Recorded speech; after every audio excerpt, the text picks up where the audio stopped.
Shalom, shalom y bienvenido aquí en la clase de esta noche. Vamos a estar hablando, continuando el tema de lo que es la autenticidad de Mateo y vamos a comenzar entre poco. Quiero saludar a todo el mundo que están en línea, incluyendo desde la India, desde México, desde Chile, desde todos los países, imagino también de Latinoamérica, Flor también. Shalom a todos y a todos mucha brajá, hatzlajá. Obvio, tenemos una semana bastante ocupada, estamos también mirando muchas cosas que están ocurriendo por el mundo y pedimos que en esta clase, que en memoria de aquel que fue matado, que el Eterno permite vea el daño que se hizo y que el Eterno también permite dar consuelo a la familia y que el Eterno le dé fortaleza durante este tiempo de dificultad.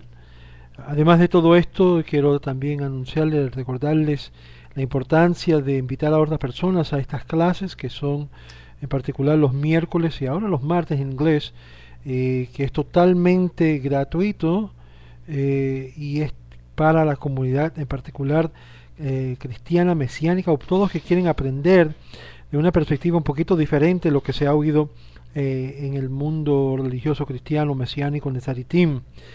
Obvio, vamos a tocar temas que no es a veces de agrado a los oídos porque no se ha oído anteriormente, es conocido, pero no es sabido por causa de la mala información que se ha desarrollado en muchos de estos círculos.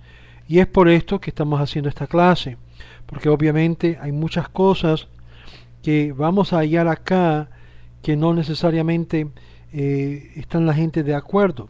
Y es por esto que he abierto la sala para personas que están abiertas y que quieren conocer una perspectiva un poquito más diferente dentro de lo que es el contexto hebreo, entender lo que es la autenticidad de Mateo. Obvio, nosotros nuestra posición claramente es, claro que obviamente este movimiento comenzó con judíos, el movimiento de Jesús comenzó con judíos y espero que no se me ofenden a nadie si yo lo llamo Jesús o si yo lo llamo Yoshua o si lo llamo Yeshu o Chui o si lo llamo Yahshua. Son tantos nombres y apelativos que se le ha dado a esta persona en la historia que muchas veces nos envolvemos en lo que es literalmente lo que es los nombres y no entendiendo realmente que ese nombre era un nombre normal dentro de la comunidad judía y por lo tanto no necesariamente es algo de tratar de hacer de ese nombre algo místico como lo han tratado de hacer.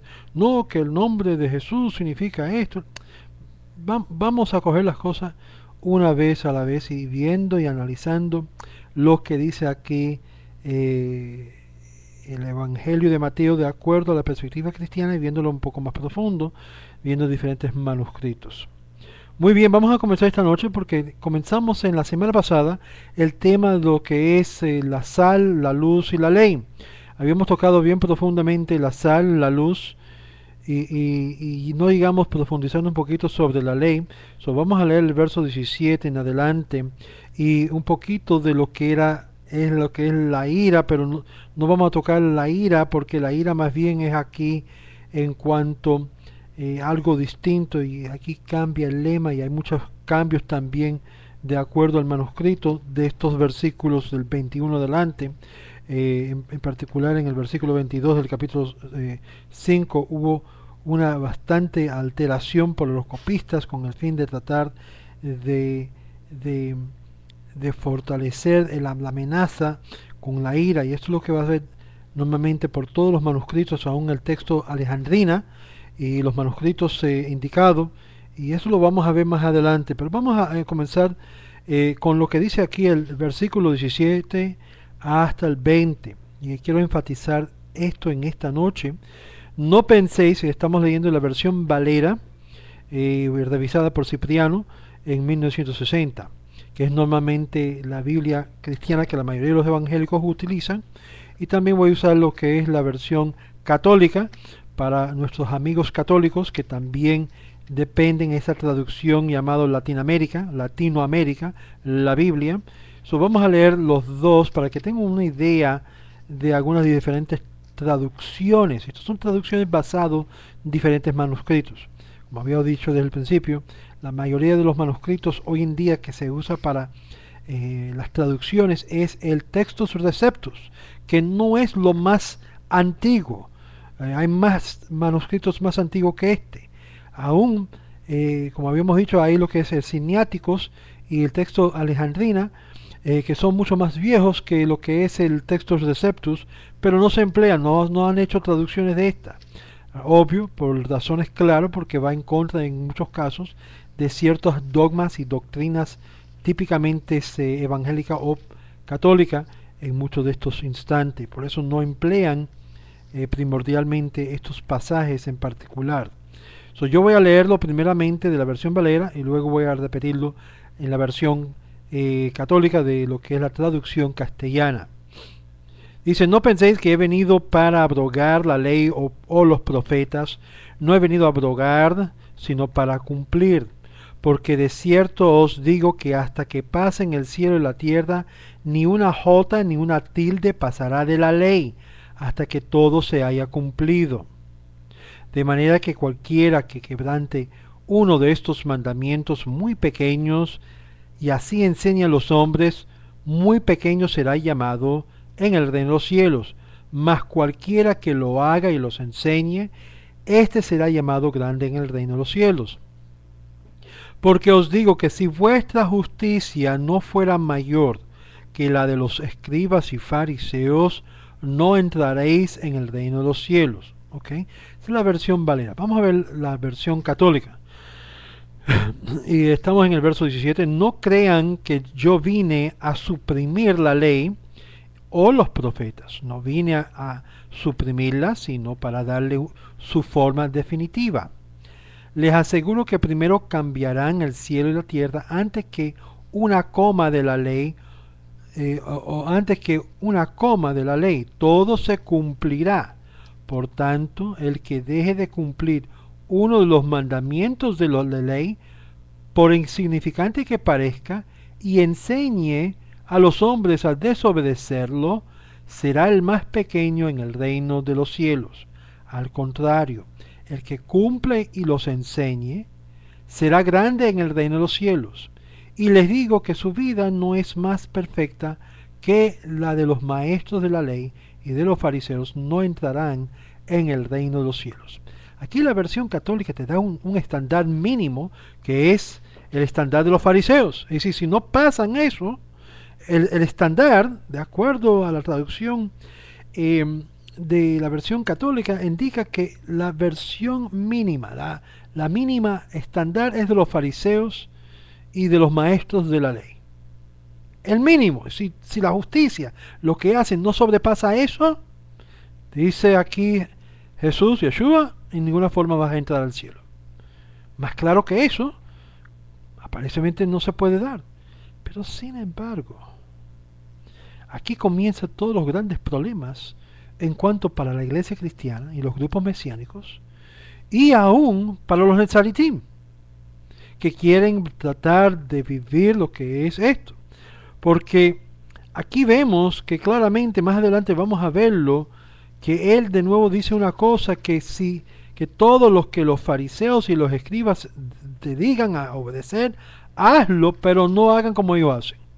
So, claramente el orden del día que hay que obedecer los fariseos y los escribas implica literalmente que tienen que escuchar y seguir la ley de los fariseos y de los escribas, indicando que hay que vivir aún de acuerdo a las leyes rabínicas y la interpretación que ellos le dieron. Obviamente aquí tenemos una confrontación directo a las tradiciones de Jesús del primer siglo, a los de los cristianos mesiánicos y los nezaritim. Y aquí es donde vamos a comenzar. Cuando él dice que no penséis que he venido a destruir la ley, quizás es lo más malentendido de lo que es la Biblia cristiana, de acuerdo a la teología cristiana. Jesús no vino a destruir la ley o desmenucir la ley, sino cumplirla en todo su aspecto perfectamente, y finalmente yendo más allá de lo que demandaban los fariseos y los escribas. Es por eso que hay muchos problemas con esta interpretación de cumplir en el griego, que significa hacer o a lograr hacerlo. Esta es exactamente la palabra utilizada en Mateo 3:15, cuando Jesús le dice a Juan el Bautista que él tiene que hacer los mandamientos del mikvah, cuando el concepto de bautismo viene a lucir. Si Jesús hubiese cumplido si Jesús hubiese cumplido este concepto de bautismo o mikvah, cuando los cristianos tenían que ellos también hacerlo, y vea ese comentario que lo vamos a ver en Mateo 28:19, que él mandó a todos entrar en mikvah, y tiene que entender que el mikvah también era una señal de una conversión. Esto es fuerte. Hacer discípulos a todas las naciones, bautizándolos. Y vamos a ver eso más adelante, que en sí la fórmula que fue creado ahí fue una fórmula para añadir seguidores a su movimiento, como judíos. Pero sin embargo, ¿qué es lo que vemos? Lo que vemos acá, vemos que realmente era un proceso de conversión. Y ahí es donde es un gran problema, porque la idea era que Jesús como judíos no buscaba no judíos. Aún fue prohibido ahí, y le prohibió a los emisarios de seguir por la senda de los gentiles, sino solamente a la casa perdida de Israel. Y por lo tanto, cuando llamaba a la gente a hacer arrepentimiento, teshuvá, era con el fin de que se inyectara a lo que es la casa real, la casa de Israel, sea parte del cubrimiento de la casa de Israel. Ok, eso se llega a entender. Porque el que se une con Israel se une con el pueblo de Dios, y el que se une con el pueblo de Dios está unido con la Torá de Dios. El que se apega, se agarra a la Torá, está conectado con la vida. Y la forma de conectarse con la vida es conectarse con el pueblo. No hay forma de desunir la vida con el pueblo de Israel. Y esto es la gran importancia de entender la parashá que habíamos estudiado la semana pasada de Balak, que Bilam fue ofrecido a Balak le ofreció a Bilam mucho dinero para que maldijera el pueblo de Israel. Y sin embargo leíamos claramente en la parashá de Balak que él no pudo profetizar excepto lo que Dios le había de hablar, de decir. Y claramente Dios le dio algo, pudo ver todo Israel, pasado, presente y futuro, en ese momento cuando Bilam, un profeta de los gentiles, bendijo al pueblo de Israel, porque lo que él vio, ¿qué fue lo que él vio? Él vio que en Israel no hubo mal, no hubo pecado, no hubo transgresión en Jacob. Pero ¿cómo es esto posible? La gente se pregunta.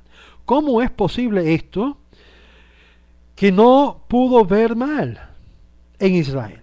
Si claramente en las parashas anteriores vemos que Miriam habló mal de su hermano Moshe y le fue una contaminación de lepra. Tuvieron que el pueblo esperar que se curara de la lepra. Después de eso leemos acerca de los espías que fueron a la tierra y le regresaron al pueblo de Israel un mal reporte, un reporte negativo, con la excepción de dos personas, Yehoshua y Caleb. Yehoshua de la tribu de Efraín y Caleb de la tribu de Judá. Después de eso leemos inmediatamente la rebelión de Corac y toda su gente. Y de nuevo otra transgresión, que la tierra abrió y se tragó en vivo. Quemó a aquellos que ofrecieron el incenso sin ser autorizados, para demostrar quién era el que era el representante de Dios. Y acá, ahora llegamos a Balak, que Balak le ofrece gran dinero para que por favor maldiga a Israel. Y hallamos que no pudo hacerlo, sino que vio algo que prohíbe él poder decirlo. ¿Qué fue eso? Que no solamente que Dios tiene el buen ojo sobre Israel, sino que Dios no ve en Israel ningún mal, ningún pecado. Cuando Dios ve al pueblo de Israel, en sentido pasado, presente y futuro, ¿cómo lo ve? Sí es cierto que Israel peca, comete transgresiones, hace tremendas cosas que no está de acuerdo a la ley, y sin embargo Dios dice en este parashá que habíamos leído la semana pasada, Él lo ve totalmente sin pecado. Tienen un buen ojo. A esto nos enseña algo claro, que cuando Israel es visto por Dios, aunque por todas las cosas malas que Israel hace, Él todavía lo ve bueno. Que en todo, como dice el salmista, bienaventurados, afortunados son aquellos en los cuales Dios no imputa pecado. Israel tiene, dice, todo Israel tiene una porción en el mundo venidero. Por eso el pueblo judío no se preocupa tanto de la salvación, de que si la salvación viene, si hay la salvación hay que creer en fulano. No se preocupa por eso, porque sabemos que si estás conectado con Dios, si estás conectado con la Torá, eso viene como resultado de todas las cosas. Por eso el pueblo de Israel no se preocupa de dónde irá, porque ya eso Dios se encargó como parte del pacto, del acuerdo que Dios hizo con Abraham, Isaac y Jacob. Eso está ya todo cubierto. El trabajo nuestro es hacer lo que Dios manda. Punto claro. Y es por esto, hay y existe para la casa de Israel una gracia eterna. ¿Cómo digo una gracia? Yo uso la palabra gracia porque en la mente cristiana comprenden esto lo que es gracia en el sentido un favor inmerecido. Dios ha dado y tiene y posee para Israel, lo que es la niña de los ojos de él, una gracia que no lo tienen los demás pueblos del mundo, que no lo tienen las naciones. Debo emplear la palabra correcta, que no lo posee los goyims, los gentiles. Aún de tal forma, y esto puede ser un poquito arrogante en el sentido, sino que dice la Torá, dicen los profetas, que en comparación a Israel, él considera los gentiles como si fueran polvos, como si fuera lo que es polvo sin valor. Estaría dispuesto de hacer un intercambio, Israel por el resto de las naciones. Esto llega a indicar el gran valor que tiene Dios para este pueblo. ¿Pero por qué? ¿Por qué Dios tiene este valor tan grande? Porque este pueblo, cuando todos los demás pueblos, uno por uno, comenzaron a rechazar, a recibir la Torá en Sinaí y ser parte, contado de llevar esta carga, esta responsabilidad, cada nación por nación fue dando excusas, diciendo no podemos porque esto, porque nosotros somos esto. Pero el pueblo de Israel, los descendientes de Abraham, Isaac y Jacob, dijo claramente, esto es lo que haremos y luego entenderemos. Y es por eso el énfasis siempre es puesto en la casa de Israel, en la Torá, en el pueblo de Dios, siempre de hacer, no simplemente creer. Eso, en la parte de creer, eso viene como parte más tarde. Pero el hacer, el cumplir, ¿qué? ¿Cumplir qué? Doctrinas, enseñanzas filosóficas. No. Torá, ley. Es por esto que la ley acá es de gran importancia. Y viene más tarde de ser uno de los grandes problemas que enfrenta el mundo cristiano mesiánico y nocetim. Porque cuando tiene que ver con la ley no ve si de qué grupo o partido tú eres, sino dice claramente esto es lo que hay que hacer. Y vamos a ver algo muy interesante sobre esto en un poco de tiempo. Pero es por eso que habíamos visto la semana pasada también lo que Clemente de Alejandría había escrito. Que claramente que en los evangelios de los egipcios tienen que yo he venido a destruir las obras de la femenina. Una referencia de Sofía, sabiduría, que de acuerdo a los gnósticos, era una referencia de lo que es el nacimiento de la divinidad hecho carne. Interesante. También es notable de notar que este versículo que es citado por Jesús en el Talmud dice que yo no he venido a destruir la ley de Moisés ni de añadir a la ley de Moisés. Se menciona, como habíamos visto la semana pasada, aquellos que lo perdieron, tiene que ver la primera parte de esta charla, en Shabbat 116b, en la cual el Talmud habla de Jesús de Nazaret de una forma no complementaria en cuanto al Talmud en general. Pero debe de notarse que aquí claramente en los libros de los seguidores de Jesús en los primeros 2 siglos tenían esta referencia claramente impuesta que venía claramente de una fuente más anterior. Podemos decir claramente, junto con lo que dice el Talmud y junto a lo que dice también varios de los manuscritos, que esta palabra de que dice Jesús, que en él no vino para abrogar la ley o profetas, sino vino para hacerlas, es algo que de verdad realmente podemos decir, ok, esto realmente vino de la boca de él. Esto no fue añadido por la iglesia no tuvo algo de ganar en esto, pero sí fue el gran problema para la iglesia por todos los siglos. Porque ¿qué ley se estaba refiriendo él? ¿Y de quién se refería? Obvio, esto fue la gran problemática. Y aquí es donde vienen lo que es las ediciones de editar masiva en tratar de corregirlo y darle una nueva forma de interpretarlo. No, no, no, es que Jesús vino para, tú sabes, cumplir la ley en su vida para que nosotros no tuviésemos que cumplirlo. Esto no es lo que dice el pasaje. El griego dice claramente que él vino para hacer la ley, es decir, ponerlo por práctica. Y él dice claramente aquí en estos versículos que el que enseña a otra persona no hacerlo va a ser considerado pequeñísimo en el reino. Y el que enseña a guardarlo será considerado grande en el reino. Esto es lo que dice. En el verso 18 que sigue, porque de cierto os digo que hasta que pasen los cielos y la tierra, ni una jota ni una tilde pasará de la ley hasta que todo se haya cumplido o que todo se haga. Es la palabra cumplido, es decir, hacer. Claramente la palabra aquí de cierto es la palabra amén. Y aquí es traducido como amén y es usado como una forma de puntualizar la enseñanza que había mencionado anteriormente. En las traducciones cristianas, sin embargo, se traduce de cierto os digo, y está conectado incorrectamente la frase que le sigue. Es decir, amén, amén. Si lo vamos a leer claramente aquí, literalmente es una mal traducción, que en sí dice ni una jota ni una tilde pasará. Es decir, amén, porque amén digo que hasta que pasen el cielo y la tierra, ni una jota ni una tilde pasará, hasta que todo se haga. ¿Cómo que todo se haga?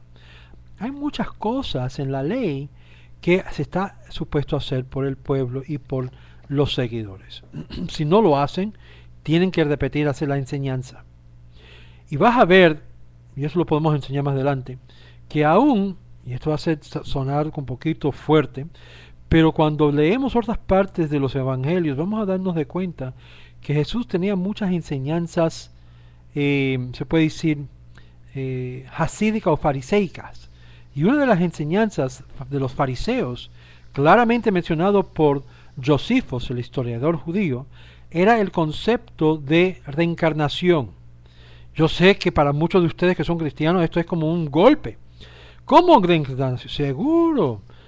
Le hago una referencia al Evangelio de Juan, capítulo 3 en adelante, cuando está hablando una conversación con Nicodemos, donde él dice, de cierto, usando la misma palabra, de cierto os digo, que si no os naciere de nuevo.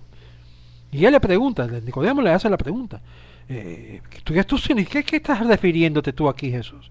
Que la persona tiene que morir y entrar de nuevo en el vientre de la madre y nacer de otra vez. De la palabra de nuevo significa otra vez. Y él le dijo, sí, amén. Y amén significa de cierto, seguro, así es. Interesante que la Kabbalah y el Zohar y muchas otras literaturas antes del Zohar, para aquellos que no aguantan sobre el Zohar, indican claramente de que los fariseos y los escribas del primer siglo creían que había más de unos mundos. O sea, había el mundo espiritual, había el mundo de lo que es de subidas y bajadas, y todo esto da un gran apoyo en el concepto de que en sí la idea de reencarnación, la palabra reencarnación es una palabra hoy en día, pero se llamaba Gilgum o Gilgul, que era una forma de subir y bajar, subir y bajar. Y esto es lo que vemos acá en sobre esto. Ahora, muy bien, vamos a ir un poquito más adelante porque aquí hay mucho más de que vamos a ver. Y es cierto que la palabra aquí en hebreo amén es equivalente con el griego desierto y se usa con el fin de afirmar lo que se acaba de decir. Es decir, aquí Jesús, a que sea por palabras, está apoyando la ley, está apoyando que nada ha sido todavía en este momento violado, desanulado o cambiado. Es decir, hasta a este momento Jesús está diciendo, mira, claramente la ley no se está destruyendo, la ley está en vigencia aún. Y no vemos ningún cambio de parte de Jesús de decir que la ley en el futuro va a ser cambiado, sino totalmente que tiene que ser cumplido y vivido. Es por eso que aquí hallamos el fundamento de lo que es la examinación de la vida de Jesús de aquí en adelante. Porque ahora cuando lo vamos a examinar tenemos que hacernos la pregunta, ¿violó Jesús la ley de Moisés de acuerdo a los fariseos y los escribas? Y ahí esa va a ser la pregunta que vamos a sugerir en cada situación que tenemos que poner la interrogativa. ¿Acaso Jesús de la historia violó la ley? ¿Quebrantó la ley? Porque si quebrantó la ley, eso tiene una implicación muy profunda. Le voy a explicar cómo. Entre poco le voy a explicar cómo tiene una explicación y una aplicación muy fuerte sobre esto. Cuando veamos lo que es Deuteronomio, el capítulo 10, el capítulo, ¿cuál es? El capítulo 13, entre poco. Vamos a ver el verso 19. De manera que cualquiera que quebrante uno de estos mandamientos muy pequeño, y así enseñes a los hombres, aquí no está haciendo diferencia ni de judío ni de gentil, sino a los hombres, muy pequeño será llamado en el reino de los cielos. Y más cualquiera que los haga y los enseñe, este será llamado grande en el reino de los cielos.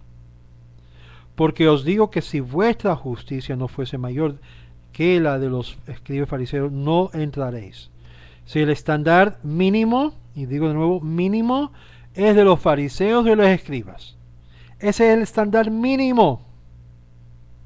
Ahí está lo que se llama el nivel mínimo que está poniendo Jesús o Yeshua. Ahora, ¿qué significa esto?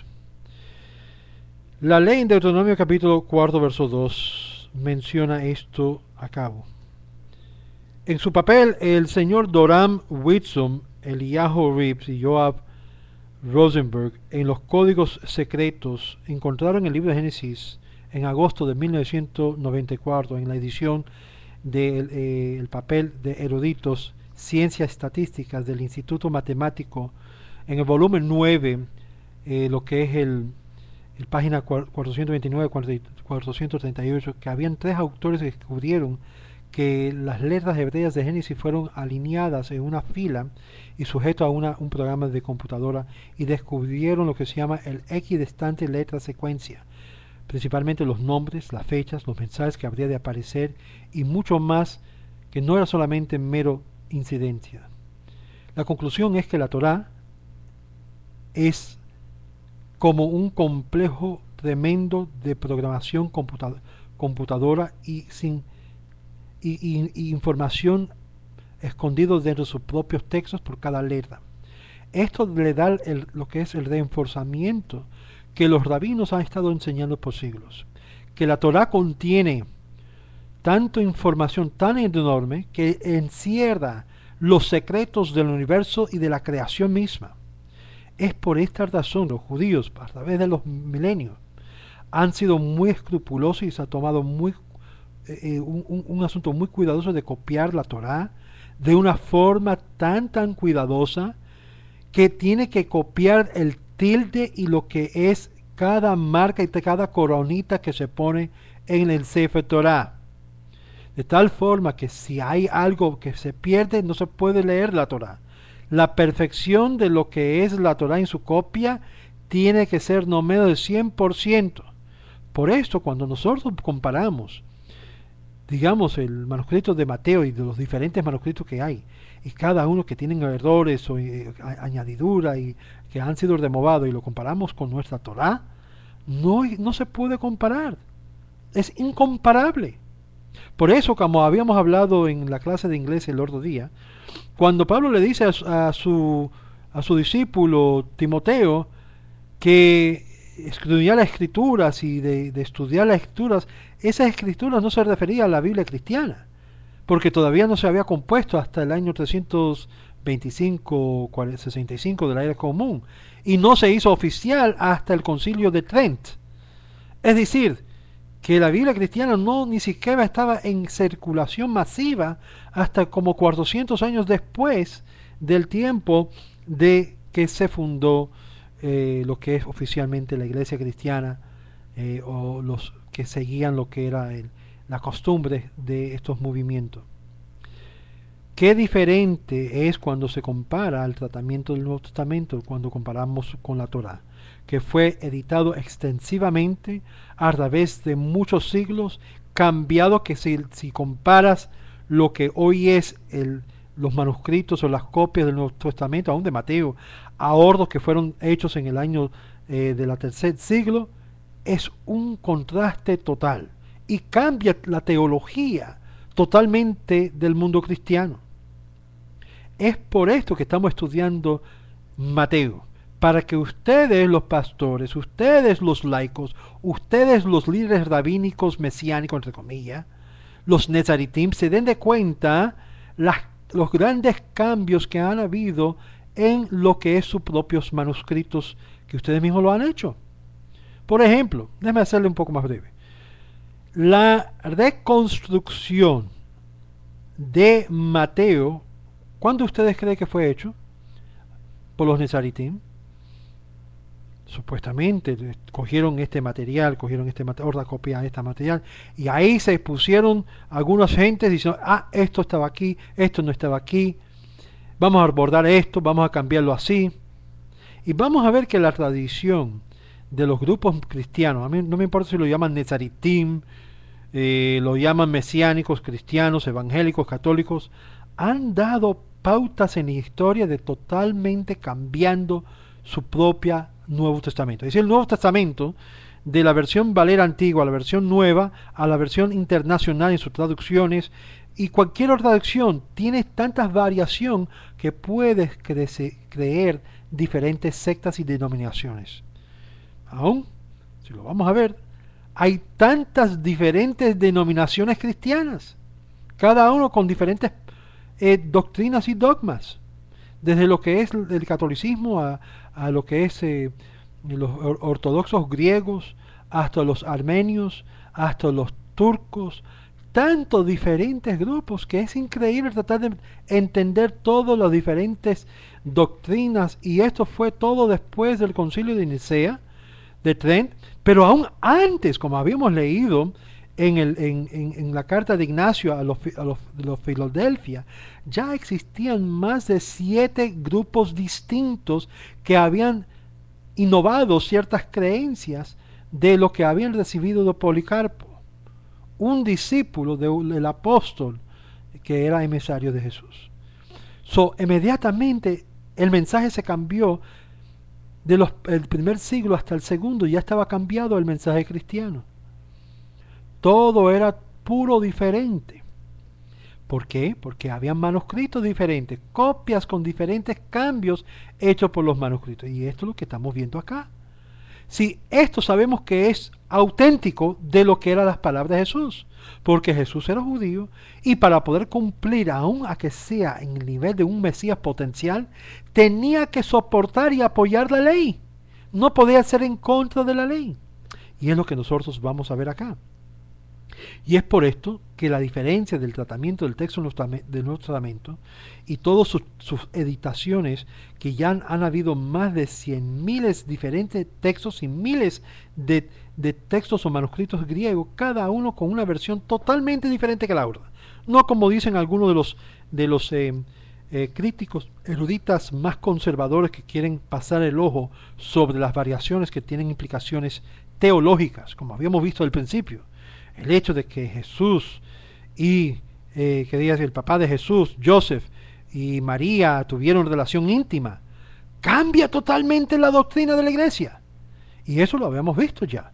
Aquellos que no lo han visto, por favor, les refiero a la clase que dimos acerca del nacimiento de Jesús, que muchos de los textos ahí muestra que no estaba presente en los manuscritos o las copias de los manuscritos más antiguos de este Evangelio de Mateo. Verso 19, cualquiera que por lo tanto quebranta uno de estos pequeños mandamientos. ¿Qué son estos pequeños mandamientos? Bueno, uno de los rabinos fariseos de la época, el rabino Yehuda Hanasi, dijo: sea escrupulosos en hacer un mitzvah, uno de los mandamientos pequeños, como uno de los mayores. Esto está en Perkei Avot 2.1. Es decir, uno tiene que tener más cuidado con los detalles de los pequeñitos. ¿Por qué? Porque en los pequeñitos, al tener muchos de los pequeñitos, se está cumpliendo con lo que es la mayoría. Muy bien. Verso 19, y el reino de los cielos, porque esto niega lo que es la enseñanza de Jesús de cumplir la ley en este verso, que ha sido uno de los problemas más grandes que han tenido los teólogos cristianos de tener que explicar. Porque la palabra cumplir no significa como que Él cumplió para los demás, sino significa que hay que cumplir Él como los demás. Es decir, cualquier cristiano, cualquier pastor, cualquier líder que enseña a sus congregantes que no hay que guardar la ley, como mandó Jesús, está enseñando lo opuesto de no guardarlo. Y por lo tanto se considera como uno de los pequeñitos. Por lo tanto, hay que corregir esto claramente, porque esto es auténtico en lo que es los manuscritos. Él vino a cumplir y no romper, por ejemplo, el Shabbat. Él vino a cumplir el mandamiento de guardar kasher, lo que es el asunto de comida. Es por eso todos estos mesiánicos que dicen: ay, nosotros creemos en Yeshua, a Mashiach, y sin embargo se ponen lo que es la kippah, se ponen lo que es el talit. Todos estos mandamientos de la kippah, la talit, el talit katán, son, si lo vamos a ver, en particular talit katán, son mandamientos de los rabinos. Obedecen los mandamientos de los rabinos, pero no obedecen los mandamientos escritos. ¿Tú puedes comprender esto? Yo no. Los grupos mesiánicos se están llevando por lo que es las enseñanzas rabínicas, y sin embargo las enseñanzas de la Torá no lo guardan. Y no guardan lo que dijo Jesús, Yeshua, Yehoshua, como quieres llamarlo. Y sin embargo, esto es el punto crucial de la diferencia de los diferentes grupos que salieron de el movimiento judío y hebreo. Y es por esto que ellos llegaron a cambiar la Torá. Los que le siguieron después de el primer movimiento de judíos, que literalmente fueron todos matados. Eso lo narra la historia. Y se cumplió lo que había dicho en el libro de Hechos sobre lo que dijo Gamaliel, que si este grupo viceversa no es de Dios, serán todos disparamados y todos serán, estos grupos judíos serán todos matados. Y así fue. Ya para el año 125 de la era común, ya el que estaba en control del movimiento no era un judío. Totalmente, no lo digo yo, léalo en la historia de Eusebio. En la historia de Eusebio menciona esto. Cualquier persona que ha estudiado lo que es la historia de la iglesia y entiende y comprende todo esto, claramente se va a entender que el movimiento de los nezaritim o los gibeonitas se murió de la historia. Todo esto, lo que estamos hablando, está grabado y va a ser puesto en YouTube. Hannah, gracias por su pregunta. Y lo puedes diseminar con mucho gusto, gratuitamente. El reino de los cielos, porque esto niega lo que muchos dicen. Vamos ahora al Deuteronomio, en la Torá, para entender la importancia de lo que estamos hablando aquí. En Deuteronomio capítulo 13, verso 1 al 6, en la Biblia cristiana se halla en un capítulo diferente. Está en capítulo 12, verso 32 al capítulo 13, verso 5 en la Biblia cristiana, y también Deuteronomio 18, verso 15 al 22. Pero vamos a comenzar con el Deuteronomio 13, verso 1, y que es el equivalente de la Biblia cristiana, Deuteronomio 12, verso 32. Y yo quiero que ustedes lean lo que dice claramente aquí. Déjame poner estos libros acá, porque esto es muy importante. Vamos a leer lo que es verso 1 al 13.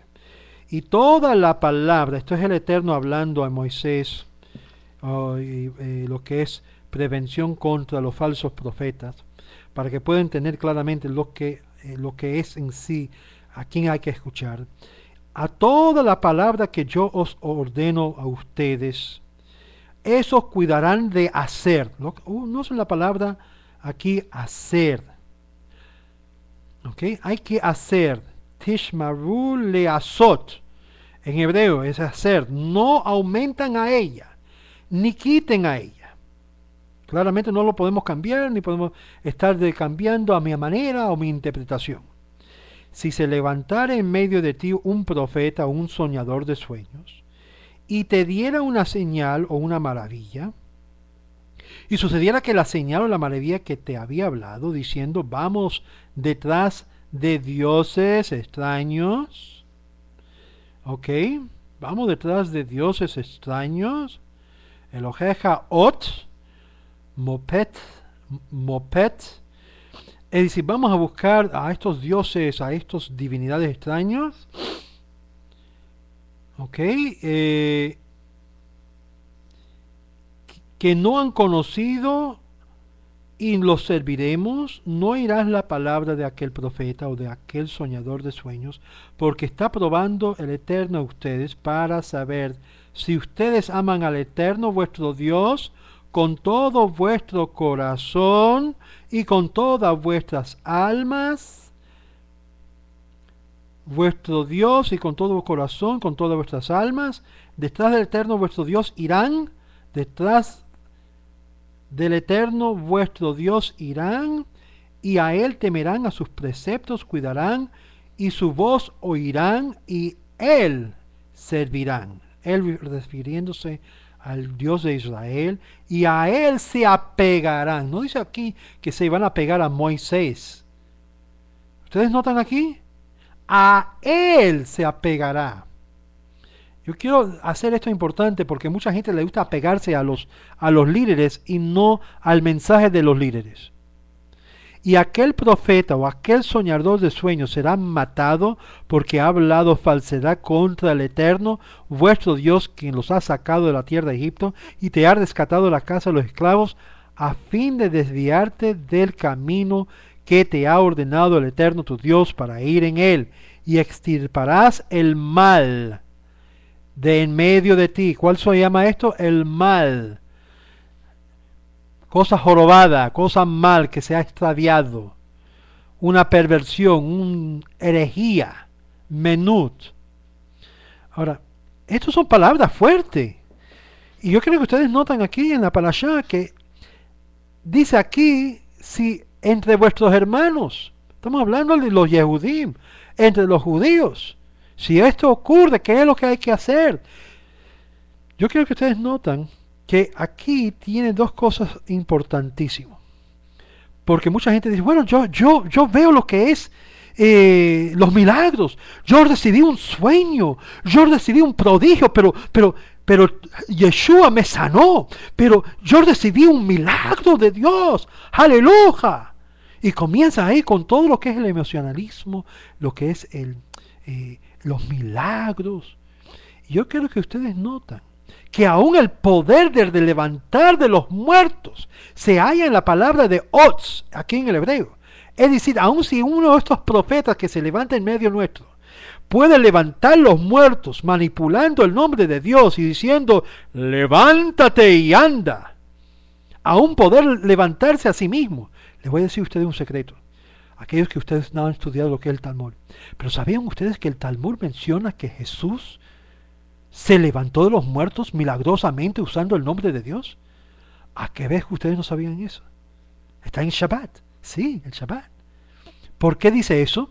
Porque sabemos que Él utilizó para resucitarse de nuevo, para levantarse físicamente de un estado mortandad. Eso lo vamos a ver más adelante en Mateo, pero muchos de ustedes no saben eso. Porque no han estudiado, no conocen lo que dicen los jajamim.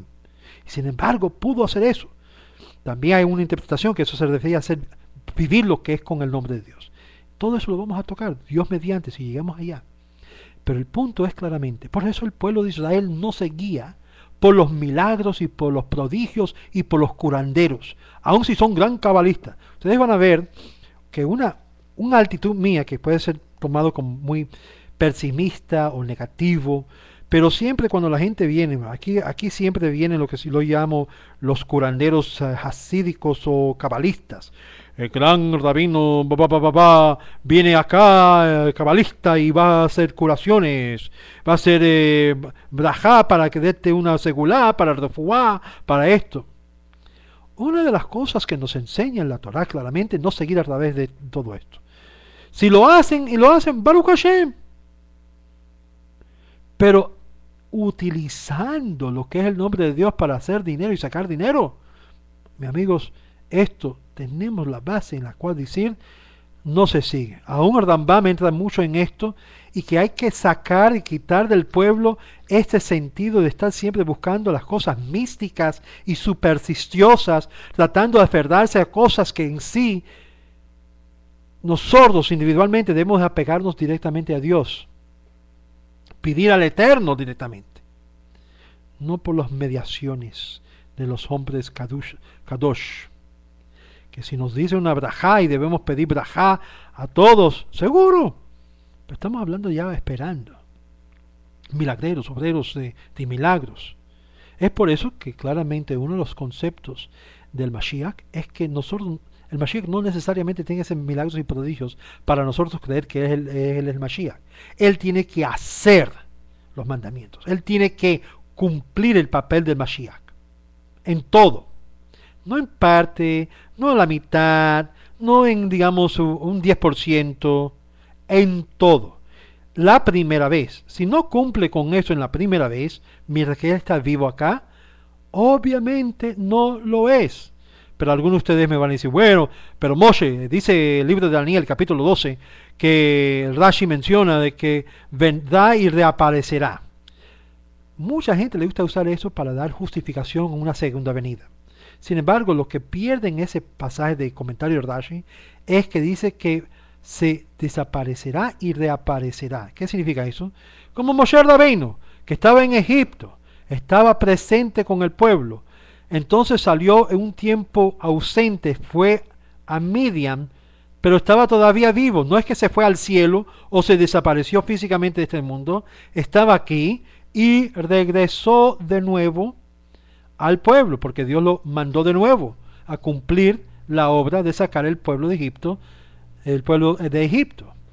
Y es por esto que nosotros llegamos a entender claramente que la idea de desaparecer y aparecer significa estar presente aquí en la tierra.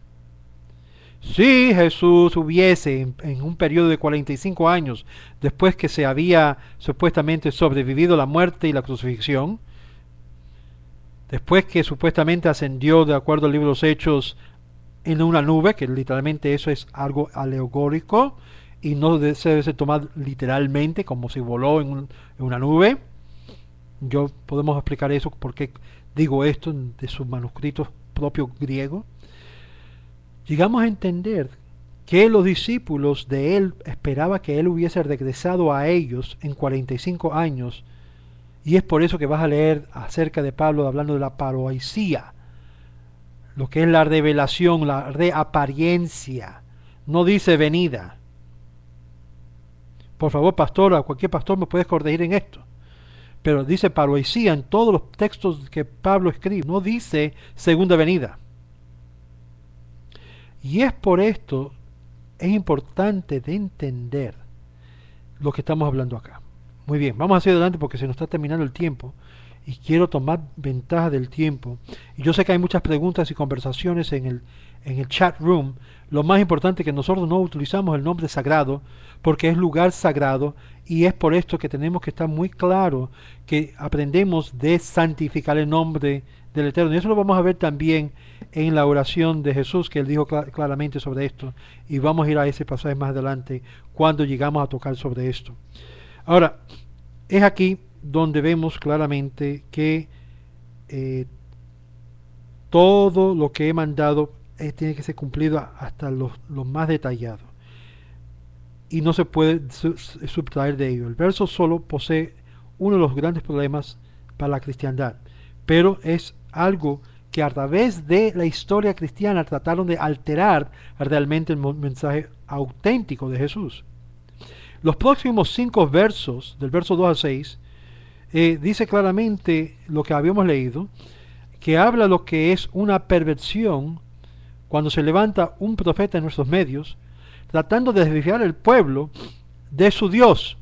Si es una enseñanza que el pueblo hebreo no había seguido o no conoce, por lo tanto es una perversión.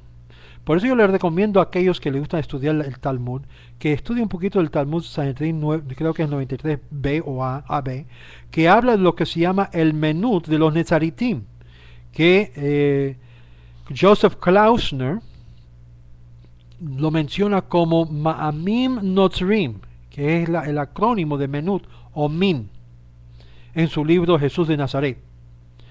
Esto refuerza lo que es la enseñanza que cualquiera que viola los mandamientos, no importa cuántos milagros hace, debemos de entonces no hacerle caso. No hacerle caso a aquel profeta porque está transgrediendo lo que dice la Torá y debe ser puesto a muerte. Dios mismo avisa a Israel que ese tal persona es un falso profeta y que el judío debe de guardar la Torá, no importa lo que le dice el profeta o el falso profeta. Vamos a ir un momento ahora al Deuteronomio, capítulo 18. Debe estar seguro que esta es la correcta porque hay una variación. Capítulo 18 de lo que es Deuteronomio, que vamos a ver también la ley acá, versos 18 a 22.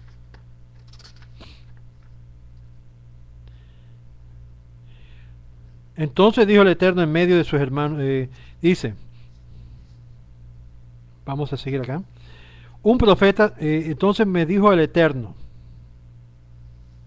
está bien lo que han hablado. ¿Qué fue lo que habían hablado? El pueblo de Israel, yo menciono esto sobre esto, porque alguien me había mencionado esto anteriormente, el pueblo de Israel no quería oír más la voz de Dios directamente, temblaban, se sentían que su vida estaba siendo puesto a un esto. Y déjame leer el verso 15. Un profeta de medio de ti, de tus hermanos como yo, suscitará para ti el Eterno tu Dios. A él deberán oír, conforme a todo lo que has pedido al Eterno, tu Dios en Joreb en el día de la congregación, diciendo, no vuelva yo a oír la voz del Eterno mi Dios, ni a este gran fuego que no veas más, para que no muera. ¿Qué era el miedo de todo Calal Israel?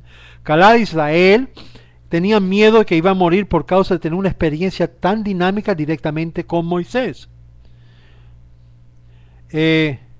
Exacto, pero de verdad Diogénesis, ten en mente, las letras tetragramatón no se pronuncian ni se deben escribir porque no es la forma como se lee. Si usted hace eso, cualquier persona hace esto, está profanando el nombre del Eterno. Así lo enseñó los sabios, los fariseos, los escribas, y así indicó, y lo voy a enseñarle a ustedes, también el mismo Jesús, de aprender a santificar el nombre santo.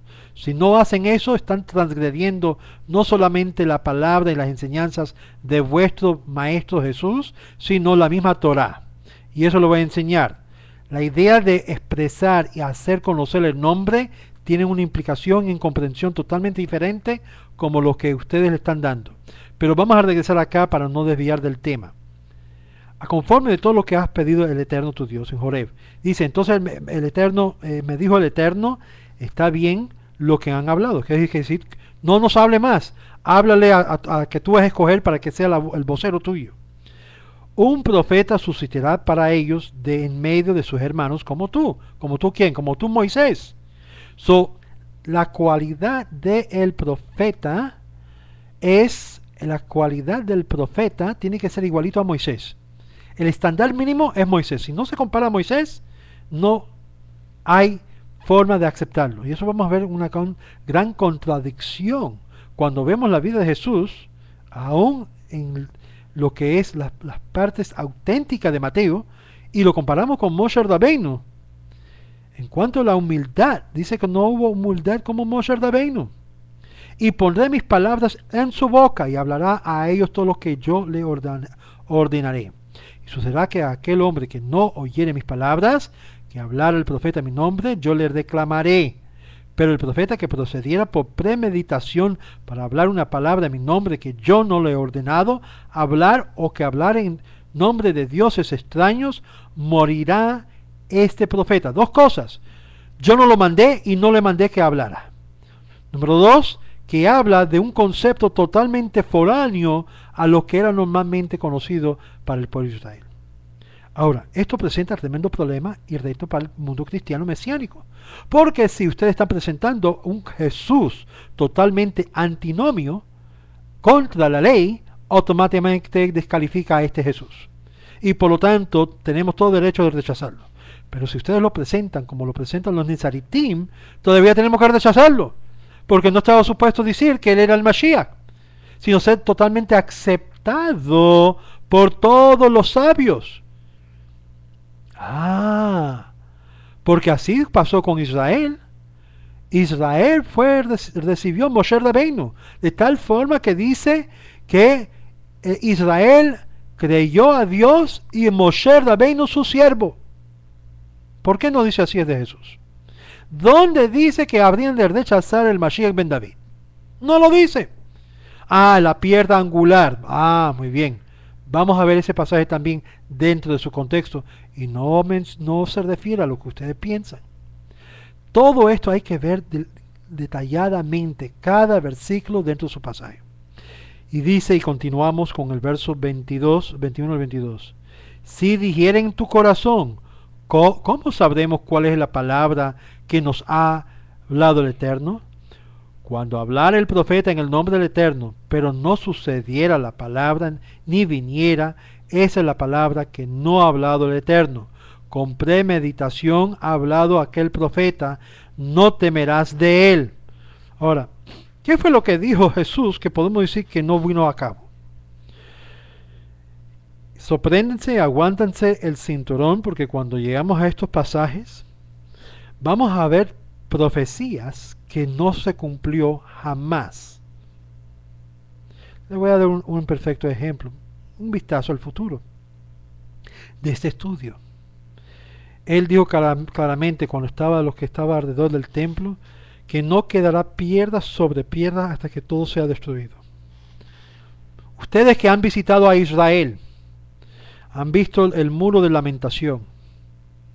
Este es una de las pruebas más grandes de las profecías de Jesús que falló, porque ahí hay piedras sobre piedras que era parte de lo que eran las paredes de Jerusalén, que protegía el templo.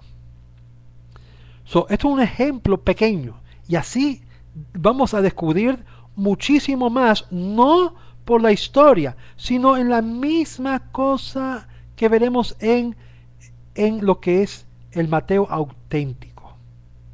Hay muchos más, y yo lo voy a estar señalándoles. Aquí está un orden que no cumplió.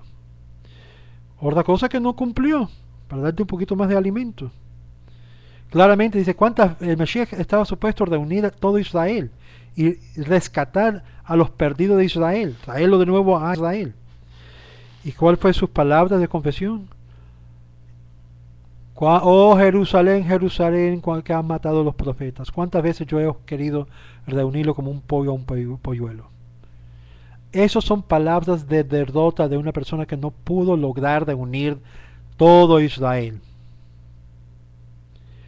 Obvio, son palabras que muestran que no cumplió uno de los papeles más importantes que ha de cumplir el Mashiach ben David.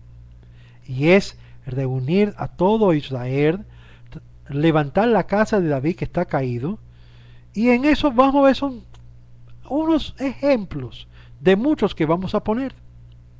Pero aquí no termina todo esto. Vamos a seguir un poquito más adelante.